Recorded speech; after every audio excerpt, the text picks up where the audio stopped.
ty sračky. Plavou tam jen modrý sperma. Rodí. Ha, má šmoulové.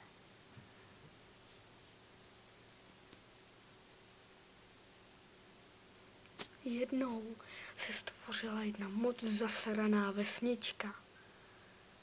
Tam neměli domy, ale houby. A byli tam hodně zasraný šmoulové, který každý den chodili chcát ke Gargamelovi, který byl moc hodný čaroděj. Byl tu pak vypravěč, který všechny znuďoval svými historkami. Táto půjde o šmoulince, která se nikomu nelíbila. Zkuste myslet něco o šmoulince.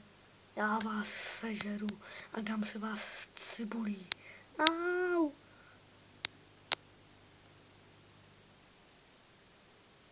Není tu teplo? Ježiš, co to je?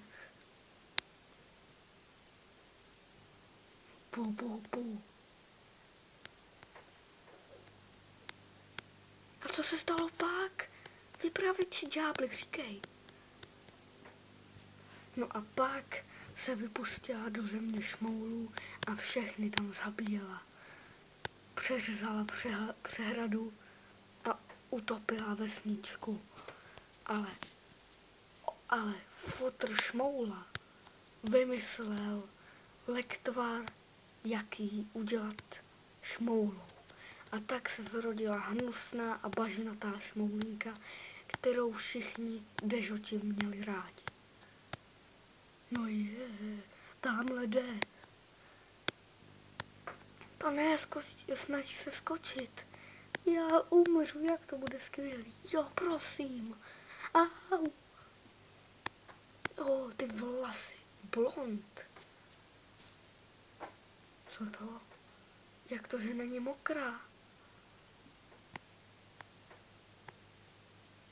Šedá. Ona je šedá. Ono se jí to vrací. Ne. Sežeru vás zaživa. Ne, pomoc. Kam se poděla šmoulinka? A co to je za zrůdu? Nikam nepůjdete. Budete mít poddaný.